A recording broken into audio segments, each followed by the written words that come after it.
বাংলা সাহিত্যের নানান ছোট বড় গল্প ও কাহিনী নিয়ে আমাদের এই নিবেদন। আজকের গল্প শ্রী সত্যজিৎ রায়ের লেখা অনাথবাবুর ভয়।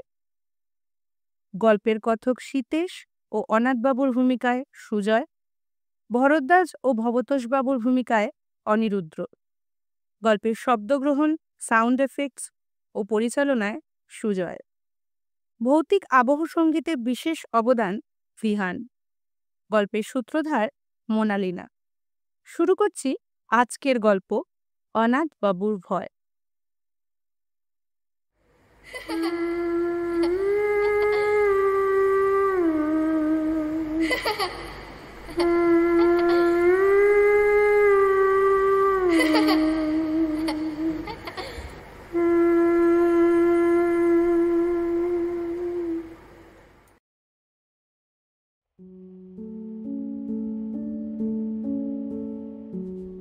অনাথবাবুর সঙ্গে আমার আলাপ ট্রেনের কামরায়। আমি যাচ্ছিলাম রঘুনাথপুর হাওয়া বদলের জন্য। কলকাতায় খবরের কাগজের আপিসে চাকরি করি। গত কমাস ধরে কাজের চাপে দম বন্ধ হওয়ার উপক্রম হয়েছিল। তাছাড়া আমার লেখার শখ, দু একটা গল্পের প্লটও মাথায় ঘুরছিল। কিন্তু এত কাজের মধ্যে কি আর লেখার ফুরসত জোটে? তাই আর ৭-৫ না ভেবে 10 দিনের পাওয়া ছুটি আর দিস্তেখানেক কাগজ নিয়ে বেরিয়ে পড়লাম। এত জায়গা থাকতে রঘুনাথপুর কেন? তারও অবশ্যই একটা কারণ আছে। ওখানে বিনা খরচায় থাকার একটা ব্যবস্থা জুটে গেছে। আমার কলেজে সহপাঠী বীরেন বিশ্বাসের পৈতৃক বাড়ি রয়েছে রঘুনাথপুরে। কফি হাউসে বসে ছুটিতে কোথায় যাওয়া যায় এই আলোচনা প্রসঙ্গে বীরেন খুব খুশি হয়ে ওর বাড়িটা অফার করে বলল, আমিও যেতুম, কিন্তু আমার এদিকে ঝামেলা, বুঝতেই তো পারছিস। তবে তোর কোনোই অসুবিধা হবে না। আমাদের 50 বছরের পুরনো চাকর বড়দাজ রয়েছে ওখানে, ওই বাড়িতে। ওই তোর দেখাশোনা করবে, তুই চলে যা।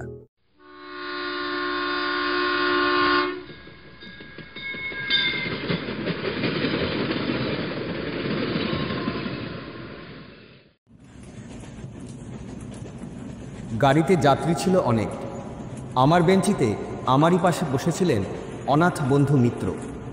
বেঁটেখাটো মানুষটি, বছর 50 আন্দাজ বয়স, মাঝখানে টেরিকাটা কাঁচা পাকা চুল, চোখের চাহনি তীক্ষ্ণ, আর ঠোঁটের কোণে এমন একটা ভাব যেন মনের আনাচে কানাচে সদাই কোনো মজার চিন্তা ঘোরাফেরা করছে। পোশাক আশাকের ব্যাপারেও একটা বিশেষত্ব লক্ষ্য করলাম। ভদ্রলোককে হঠাৎ দেখলে মনে হবে তিনি যেন 50 বছরের পুরনো কোনো নাটকের চরিত্রে অভিনয় করার জন্য সেজে গুজে তৈরি হয়ে এসেছেন। ওরকম কোট, ও ধরনের শার্টের কলার, ওই চশমা, আর বিশেষ করে ওই বুট জুতো, এসব আর আজকালকার দিনে কেউ পরে না।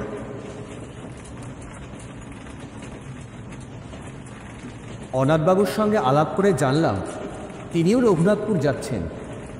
কারণ জিজ্ঞেস করাতে কেমন যেন অন্যমনস্ক হয়ে পড়লেন। কিংবা এও হতে পারে যে ট্রেনের শব্দের জন্য তিনি আমার প্রশ্ন শুনতে পাননি।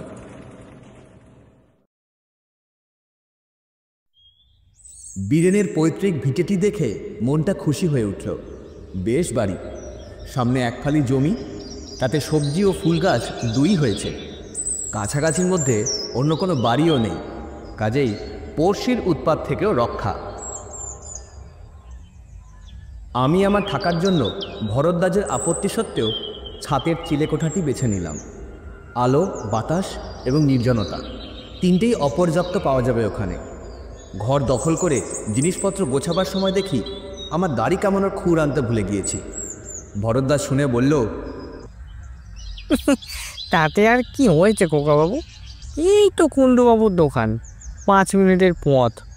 ওখানে গেলেই পাবেন খন বিলেট। বিকেল 4টে নাগাদ চা টা খেয়ে কুণ্ডুবাবুর দোকানের উদ্দেশ্যে বেরিয়ে পড়লাম। গিয়ে দেখি সেটি একটি ভালো আড্ডার জায়গা। দোকানের ভিতর দুটি বেঞ্চিতে বসে 5-7টি প্রৌঢ় ভদ্রলোক রীতিমতো গল্প জমিয়েছেন। তাদের মধ্যে একজন বেশ উত্তেজিতভাবে বলছেন, আরে বাপু, এ তো আমার শোনা কথা নয়, নিজের চোখে দেখা। আর 30 বছর হয়ে গেল বলে কি সব মন থেকে মুছে গেল? এসে যত সহজে বলবার নয়। আর হরদত্ত ছিল আমার অন্তরঙ্গ বন্ধু।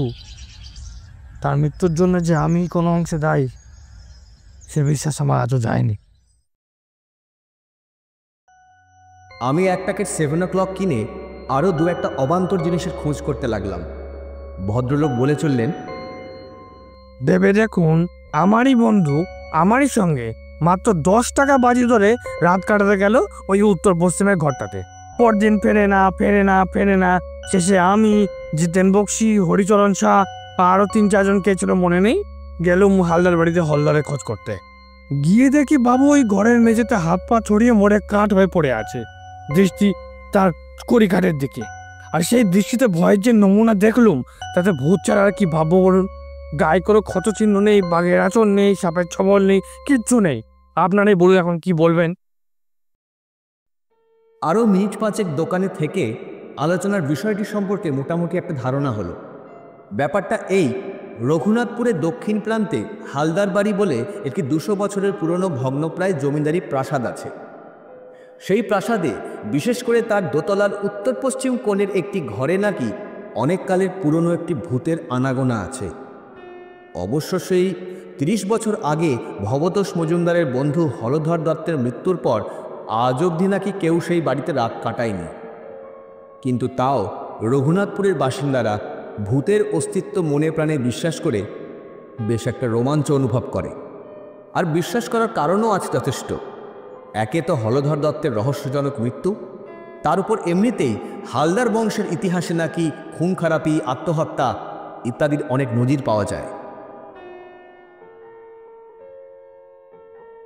মনে মনে হালদার বাড়ি সম্পর্কে বেশ খানিকটা কৌতূহল নিয়ে দোকানের বাইরে এসেই দেখি আমার ট্রেনের আলাপি অনাথ বন্ধু মিত্রমশাই হাসি হাসি মুখ করে দাঁড়িয়ে আছেন।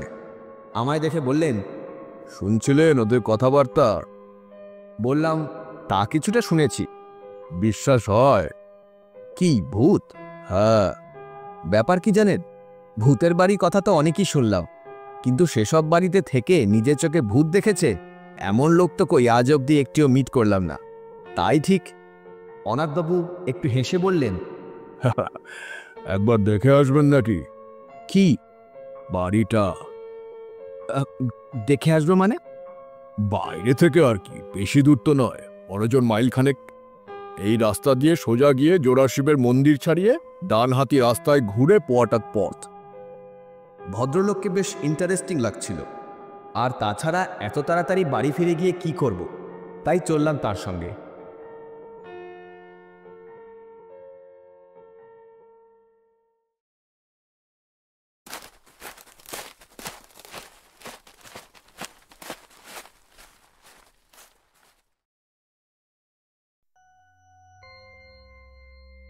হালদারদের বাড়িটা দূর থেকে দেখা যায় না, কারণ বাড়ির চারপাশে বড় বড় গাছের জঙ্গল। তবে বাড়ির গেটের মাথাটি দেখা যেতে থাকে পৌঁছানোর প্রায় 10 মিনিট আগে থেকেই। বিরাট ফটক, মাথার উপর ভগ্নপ্রায় নহবতখানা। ফটকের ভিতর দিয়ে বেশ খানিক দূর রাস্তা গিয়ে তবে সদর দালান। 2-3টে মূর্তি আর ফোয়ারার ভগ্নাবশেষ থেকে বুঝলাম যে বাড়ি আর ফটকের মাঝখানের এই জায়গাটা আগে বাগান ছিল। বাড়িটি অদ্ভুত, কারুকার্যের কোনো বাহার নেই তার কোনো জায়গায়। কেমন যেন একটা বেঢপ চৌকো চৌকো ভাব। বিকেলের পরন্ত রোদ এসে পড়েছে তার শ্যাওলাবৃত দেয়ালে।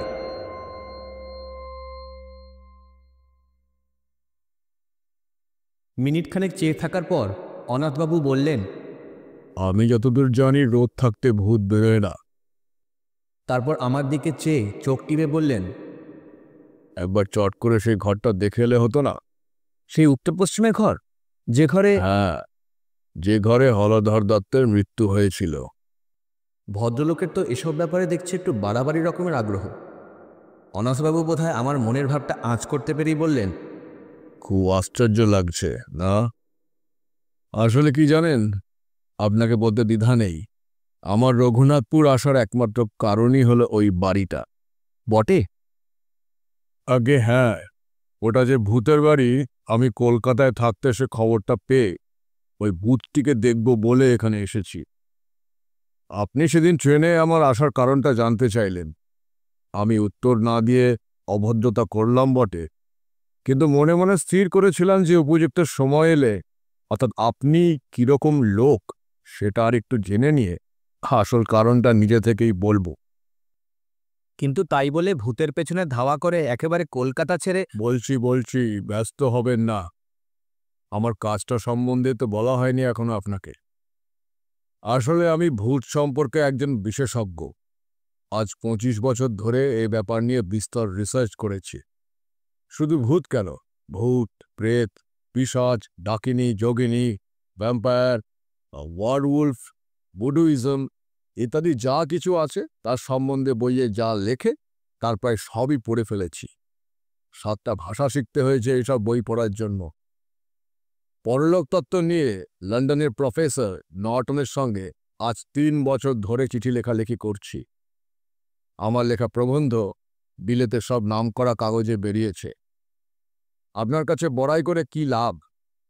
তবে এটুকু বলতে পারি যে এদেশে এ ব্যাপারে আমার চেয়ে বেশি জ্ঞানী লোক বোধহয় আর নেই। ভদ্রলোকের কথা শুনে তিনি যে মিথ্যে বলছেন বা বাড়িয়ে বলছেন এটা আমার একবারও মনে হয় না, বরং তার সম্বন্ধে খুব সহজেই একটা বিশ্বাস ও শ্রদ্ধার ভাব জেগে উঠল। অনাথবাবু একটুক্ষণ চুপ করে থেকে বললেন, ভারতবর্ষের অন্তত 300 ভূতের বাড়িতে আমি রাত কাটিয়েছি। বলেন কি? হ্যাঁ, আর সেসব কিরকম জায়গায় জানেন? এই ধরুন জব্বলপুর, কার্শিয়াং, চেরাপুঞ্জি, কাঁথি, কাটোয়া, যোধপুর, আজিমগঞ্জ, হাজারিবাগ, সিউড়ি, বারাসাত, আর কত চাই। 56টা ডাকবাংলো আর কম করে 30টা নীলকুঠিতে আমি রাত্রি যাপন করেছি। এছাড়া কলকাতা এবং তার কাছাকাছির মধ্যে অন্তত 50খানা বাড়ি তো আছেই। কিন্তু অনাথবাবু হঠাৎ থেমে গেলেন। তারপর ধীরে ধীরে মাথা নেড়ে বললেন, ভূত আমায় ফাঁকি দিয়েছে। হয়তো ভূতকে যারা চায় না, ভূত তাদের কাছেই আসে। আমি বারবার হতাশ হয়েছি। মাদ্রাজে ত্রিচিনপল্লীতে 150 বছরের পুরনো একটা সাহেবদের পরিত্যক্ত ক্লাব বাড়িতে ভূত একবার কাছাকাছি এসেছিল। কিরকম জানেন? অন্ধকার ঘর, এক ফোঁটা বাতাস নেই। যতবারই মোমবাতি ধরাবো বলে দেশলাই জ্বালাচ্ছি, ততবারই কে যেন ফু দিয়ে নিভিয়ে দিচ্ছে। শেষটায় 13টা কাঠি নষ্ট করার পর বাতি জ্বলল এবং আলোর সঙ্গে সঙ্গেই ভূত বাবাজি সেই যে গেলেন আর এলেন না। একবার কলকাতায় ঝামাপুকুরের এক হানাবাড়িতেও একটা ইন্টারেস্টিং অভিজ্ঞতা হয়েছিল।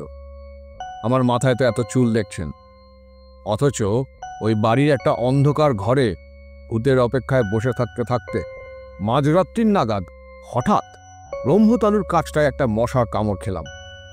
কি ব্যাপার? অন্ধকারে ভয়ে ভয়ে মাথায় হাত দিয়ে দেখি একটি চুলও নেই, একেবারে মসৃণ মাথা জোড়া টাক। এ কি আমারই মাথা না অন্য কারোর মাথায় হাত দিয়ে নিজের মাথা বলে মনে করেছি? কিন্তু মশার কামড়টা তো আমিই খেলাম। টর্চটা জেলে আয়নায় দেখি তাকের কোনো চিহ্ন মাত্র নেই। আমার যে চুল সে চুলই রয়েছে আমার মাথায়। ব্যাস, এই দুটি ছাড়া আর কোনো ভূতের অভিজ্ঞতা এত চেষ্টা সত্ত্বেও আমার হয়নি। তাই ভূত দেখার আশা একরকম ছেড়েই দিয়েছিলাম। এমন সময় একটা পুরনো বাঁধানো প্রবাসীতে রঘুনাথপুরের এই বাড়িটার একটা উল্লেখ পেলাম। তাই ঠিক করলাম একটা শেষ চেষ্টা দিয়ে আসব। অনাথবাবুর কথা শুনতে শুনতে কখন যে বাড়ির সদর দরজায় এসে পড়েছি সে খেয়াল ছিল না। ভদ্রলোক তার ট্যাগ ঘড়িটা দেখে বললেন, আজ 5টা 31 সূর্যাস্ত, এখন 5:15। চলুন, রোদ থাকতে থাকতে একবার ঘরটা দেখে আসি। ভূতের নেশাটা বোধহয় সংক্রামক, কারণ আমি অনাথবাবুর প্রস্তাবে কোনো আপত্তি করলাম না। বরঞ্চ বাড়ির ভিতরটা আর বিশেষ করে দোতলার ওই ঘরটা দেখার জন্য বেশ একটা আগ্রহ হচ্ছিল। সদর দরজা দিয়ে ঢুকে দেখি বিরাট উঠোন ও নাট মন্দির। 150 বছরে কত উৎসব, কত অনুষ্ঠান, কত পূজা পার্বণ, যাত্রা, কথকতা এইখানে হয়েছে, তার কোনো চিহ্ন আজ নেই। উঠোনের 3 দিকে বারান্দা। আমাদের ডাইনে বারান্দার যে অংশ তাতে একটি ভাঙা পালকি পড়ে আছে এবং পালকিটি ছাড়িয়ে হাত 10 গিয়েই দোতলায় যাওয়ার সিঁড়ি। সিঁড়িটা এমনই অন্ধকার যে উঠবার সময় অনাথবাবুকে তার কোটের পকেট থেকে একটি টর্চ বার করে জ্বালাতে হলো। প্রায় অদৃশ্য মাকড়সার জালের বুঝ ভেদ করে কোনো রকমে দোতলায় পৌঁছানো গেল। মনে মনে বললাম, হে, বাড়িতে ভূত থাকা অস্বাভাবিক নয়।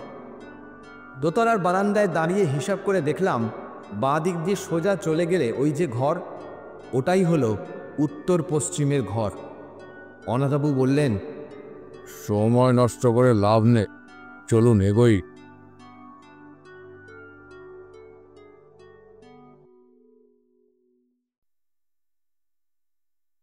এখানে বলে রাখি, বারান্দায় কেবল একটি জিনিস ছিল, সেটি একটি ঘড়ি, যাকে বলে গ্র্যান্ডফাদার ক্লক। কিন্তু তার অবস্থা খুবই শোচনীয়। কাঁচ নেই, বড় কাঁটাটিও উধাও, পেন্ডুলামটি ভেঙে কাত হয়ে পড়ে আছে। উত্তর পশ্চিমের ঘরের দরজাটি ভেজানো ছিল। অনাথবাবু যখন তার ডান হাতে তর্জনী দিয়ে সন্তর্পণে ঠেলে দরজাটি খুলছিলেন, তখন বিনা কারণেই আমার গাটা ছমছম করছিল। কিন্তু ঘরের ভিতর ঢুকে অস্বাভাবিক কিছু লক্ষ্য করলাম না। দেখে মনে হয় এককালে বৈঠকখানা ছিল। ঘরের মাঝখানে একটা বিরাট টেবিল, তার কেবল পায়া চারখানাই রয়েছে, উপরের তক্তাটা নেই। টেবিলের পাশে জানালার দিকে একটি আরাম কেদারা। অবশ্যই এখন আর সেটি আরামদায়ক হবে কিনা সন্দেহ, কারণ তার একটি হাতল ও বসবার জায়গায় বেতের খানিকটা অংশ লোপ পেয়েছে। উপরের দিকে চেয়ে দেখি, ছাদ থেকে ঝুলছে একটি টানা পাখার ভগ্নাংশ, অর্থাৎ তার দড়ি নেই। কাঠের ডান্ডাটা ভাঙা আর ঝালরের অর্ধেকটা ছেঁড়া। এছাড়া ঘরে রয়েছে একটি খাঁচ কাটা বন্দুক রাখার তাক, একটি নলবিহীন গড়গড়া আর দুখানা সাধারণ হাতল ভাঙা চেয়ার। অনাথবাবু কিছুক্ষণ একেবারে স্তব্ধ হয়ে রইলেন। মনে হলো খুব মনোযোগ দিয়ে কি একটা অনুভব করার চেষ্টা করলেন। প্রায় মিনিট খানেক পরে বললেন, একটা গন্ধ পাচ্ছেন? কি গন্ধ? মাদ্রাজি ধূপ, মাছের তেল আর মরা পোড়ার গন্ধ মেশানো একটা গন্ধ। আমি বার দু এক বেশ জোরে জোরে নিঃশ্বাস টানলাম। অনেক দিনের বন্ধ ঘর খুললে যে একটা ভ্যাপসা গন্ধ বেরোয়, সে গন্ধ ছাড়া কোনো গন্ধই পেলাম না। তাই বললাম, কই, ঠিক বুঝতে পারছি না তো। অনাথবাবু আরও একটুক্ষণ চুপ করে থেকে হঠাৎ বাঁ হাতের তেলোতে ডান হাত দিয়ে একটা ঘুষি মেরে বললেন, বহুত আচ্ছা, এ গন্ধ আমার চেনা গন্ধ। এ বাড়িতে ভূত অবশ্যম্ভাবী, তবে বাবাজি দেখা দেবেন কি না দেবেন সেটা কাল রাত্রের আগে বোঝা যাবে না। চলুন। অনাথবাবু স্থির করে ফেললেন যে পরদিনই তাকে এ ঘরে রাত্রিবাস করতে হবে। ফেরার পথে বললেন, আজ থাকলুম না, কারণ কাল অমাবস্যা, ভূতের পক্ষে সবচেয়ে প্রশস্ত তিথি। তাছাড়া দু একটি জিনিস সঙ্গে রাখা দরকার, সেগুলো বাড়িতে রয়ে গেছে, কাল নিয়ে আসবো। আজ সার্ভেটা করে গেলুম আর কি। ভদ্রলোক আমায় বাড়ি অবধি পৌঁছে দিয়ে বিদায় নেবার সময় গলাটা একটু নামিয়ে বললেন, আর কাউকে আমার এই প্ল্যানের কথা বলবেন না যেন। এদের কথাবার্তা তো শুনলুম আজকে, যা ভয় আর যা প্রেজুডিস এদের, জানলে পরে হয়তো বাধা টাধা দিয়ে আমার প্ল্যানটাই ভেস্তে দেয়। আর হ্যাঁ, আরেকটা কথা, আপনাকে আমার সঙ্গে যেতে বললুম না বলে কিছু মনে করবেন না। এসব ব্যাপার বুঝলেন কিনা, একা না হলে ঠিক জুৎসই হয় না।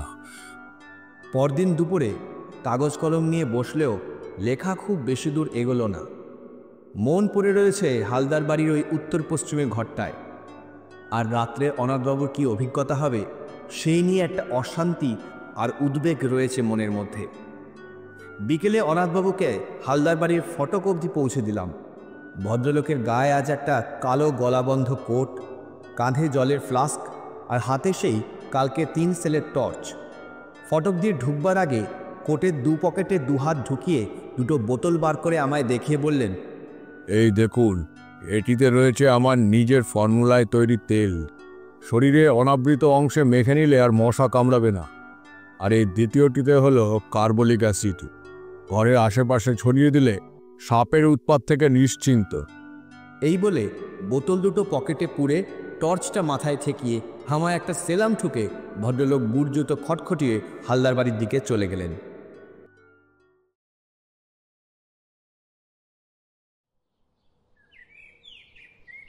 রাত্রে ভালো ঘুম হলো না। ভোর হতে না হতে ভরদ্বাজকে বললাম আমার থামস ফ্লাস্কে দুজনের মতো চা ভরে দিতে। চা এলে পর ফ্লাস্কটি নিয়ে আবার হালদার বাড়ির উদ্দেশ্যে রওনা দিলাম। হালদার বাড়ির ফটকের কাছে পৌঁছে দেখি চারিদিকে কোনো সাড়া শব্দ নেই। অনাথবাবুর নাম ধরে ডাকবো না শটান দোতলায় যাব তাই ভাবছি। এমন সময় হঠাৎ শুনতে পেলাম, ও মশাই, এই যে এদিকে। এবার দেখতে পেলাম অনাথবাবুকে প্রাসাদের পূব দিকের জঙ্গলের ভিতর থেকে বেরিয়ে আমার দিকে হেঁটে আসছেন। তাকে দেখে মোটেই মনে হয় না যে রাত্রে তার কোনো ভয়াবহ বা অস্বাভাবিক অভিজ্ঞতা হয়েছে। আমার কাছে এসে হাসতে হাসতে হাতে একটা নিমের ডাল দেখিয়ে বললেন, আর বলবেন না মশাই, আধ ঘন্টা ধরে বনে বাজারে ঘুরছি এই নিম ডালের খোঁজে। আমার আবার দাঁতনের অভ্যেস কিনা। হস করে রাত্রের কথাটা জিজ্ঞেস করতে কেমন বাঁধো বাঁধো ঠেকল। বললাম, চা এনেছি, এখানেই খাবেন না বাড়ি যাবেন? চলুন না, ওই ফোয়ারাটার পাশটায় বসে খাওয়া যাক। গরম চায়ে চুমুক দিয়ে একটা তৃপ্তিসূচক আহ শব্দ করে আমার দিকে ফিরে মুচকি হেসে অনাথবাবু বললেন,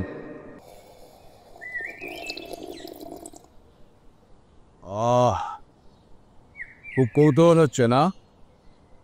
আমি আমতা আমতা করে বললাম, হ্যাঁ মানে তা একটু। বেশ, তবে বলছি শুনুন। গোড়াতেই বলে রাখি, এক্সপেডিশন হাইলি সাকসেসফুল। আমার এখানে আসা সার্থক হয়েছে। অনাথবাবু এক মগ চা শেষ করে দ্বিতীয় মগ ঢেলে তার কথা শুরু করলেন। আপনি যখন আমায় পৌঁছে দিয়ে গেলেন তখন 5টা। আমি বাড়ির ভেতরে ঢোকার আগে এই আশপাশটা একটু সার্ভে করে নিল। অনেক সময় ভূতের চেয়ে জ্যান্ত মানুষ বা জানোয়ারের থেকে উপদ্রবের আশঙ্কা বেশি থাকে। যাই হোক, দেখলুম কাছাকাছির মধ্যে সন্দেহজনক কিছু নেই। বাড়িতে ঢুকে একতলার ঘরগুলোর মধ্যে যেগুলো খোলা হয়েছে সেগুলো একবার দেখে নিল। জিনিসপত্র তো একদিন ধরে বিশেষ পড়ে থাকার কথা নয়। একটা ঘরে কিছু আবর্জনা আর আরেকটার কড়িকাঠে গুটি চারেক চুলন্ত বাদুড় ছাড়া আর কিছুই চোখে পড়ল না। বাদুড়গুলো আমায় দেখেও নড়ল না, আমিও তাদের ডিস্টার্ব করলুম না। 6:30 নাগাদ দোতলার ওই আসল ঘরটিতে ঢুকে রাত কাটানোর আয়োজন শুরু করলুম। একটা ঝাড়ন এনেছিলুম, তাই দিয়ে প্রথম আরাম কেদারাটিকে ঝেড়ে পুঁছে সাফ করলুম। কদিনে ধুলো জমেছিল তাতে কে জানে। ঘরের মধ্যে একটা গুমোট ভাব ছিল, তাই জানালাটা খুলে দিলুম। ভূত বাবাজি যদি সশরীরে আসতে চান তাই বারান্দার দরজাটাও খোলা রাখলুম। তারপর টর্চ ও ফ্লাস্কটা মেঝেতে রেখে ওই বেত ছেঁড়া আরাম কেদারাতেই শুয়ে পড়লুম। অস্বস্তি হচ্ছিল বেশ, কিন্তু এর চেয়েও আরও অনেক বেয়ারা অবস্থায় বহুবার রাত কাটিয়েছি, তাই কিছু মাইন্ড করলুম না। আশ্বিন মাস, 5:30টায় সূর্য ডুবেছে। দেখতে দেখতে অন্ধকারটা বেশ জমাট বেঁধে উঠল, আর সেই সঙ্গে সেই গন্ধটাও ক্রমশই স্পষ্ট হয়ে উঠল। আমি এমনিতে খুব ঠান্ডা মেজাজের মানুষ, সহজে বড় একটা এক্সাইটেড হই না, কিন্তু কাল যেন ভেতরে ভেতরে বেশ একটা উত্তেজনা অনুভব করছিলাম।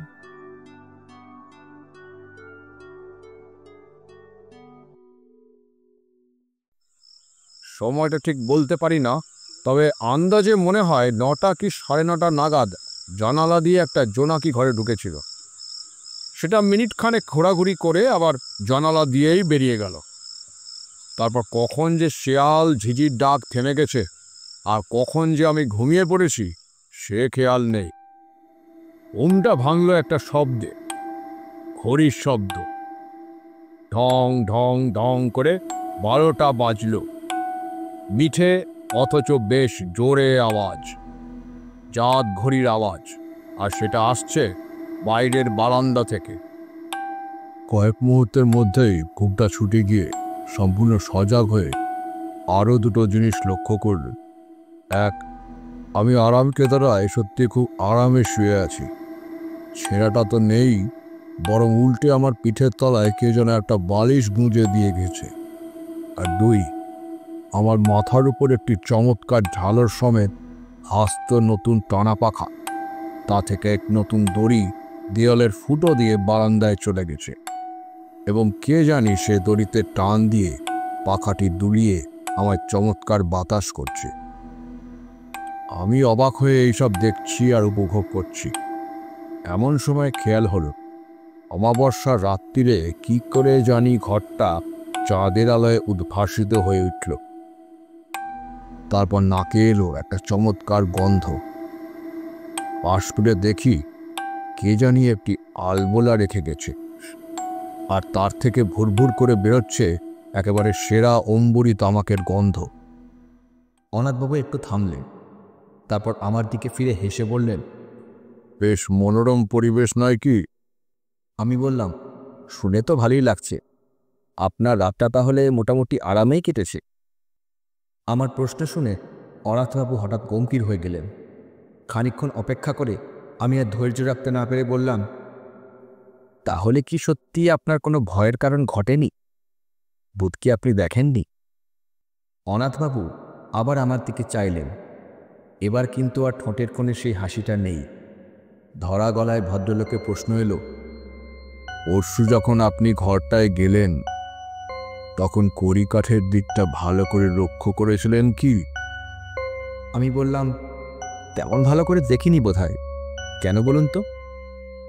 অনাথবাবু বললেন, ওখানে একটা বিশেষ ব্যাপার রয়েছে, সেটা না দেখলে ঘটনাটা বোঝাতে পারবো না। চলুন।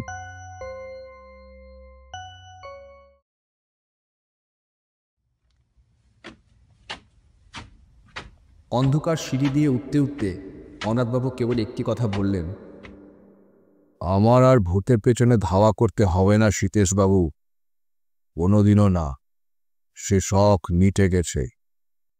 বারান্দা দিয়ে যাওয়ার পথে ঘড়িটার দিকে চেয়ে দেখলাম সেরকমই ভাঙা অবস্থা। ঘরের দরজার সামনে পৌঁছে অনাথবাবু বললেন, চলুন। দরজাটা ভেজানো ছিল। আমি হাত দিয়ে ঠেলে ঘরের মধ্যে ঢুকলাম। তারপর দুপা এগিয়ে মেঝের দিকে চোখ পড়তেই আমার সমস্ত শরীরে একটা বিস্ময় ও আতঙ্কের শিহরণ খেলে গেল। বুট জুতো পরাও কি পড়ে আছে মেঝেতে, আর বারান্দার দিক থেকে কার অট্টহাসি হালদার বাড়ির আনাচে কানাচে প্রতিধ্বনিত হয়ে আমার রক্ত জল করে আমার জ্ঞান বুদ্ধি চিন্তা সব লোপ পাইয়ে দিচ্ছে। তাহলে কি? আর কিছু মনে নেই আমার। যখন জ্ঞান হলো, দেখি ভরদ্বাজ আমার খাটের পায়ের দিকে দাঁড়িয়ে আছে, আর আমায় হাত পাখা দিয়ে বাতাস করছে ভবতোষ মজুমদার। আমায় চোখ খুলতে দেখে ভবতোষবাবু বললেন, ভাগ্যের সিধুচরণ আপনাকে দেখেছিল ও বাড়িতে ঢুকতে, বললেন যে কী দশা হতো আমরা জানি না, ওখানে গেছলেন কোন আক্কেলে? আমি বললাম, অনাথবাবু যে রাত্রে। আর অনাথবাবু কাল যে অতগুলো কথা বললুম সেসব বোধহয় কিছুই বিশ্বাস করেনি ভদ্রলোক।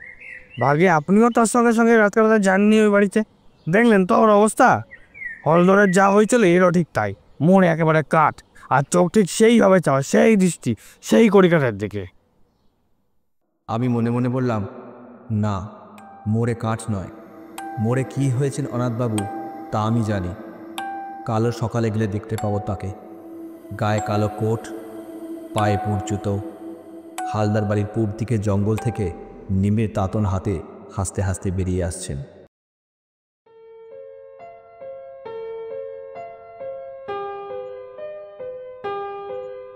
শুনছিলেন শ্রী সত্যজিৎ রায়ের লেখা অনাথবাবুর ভয়।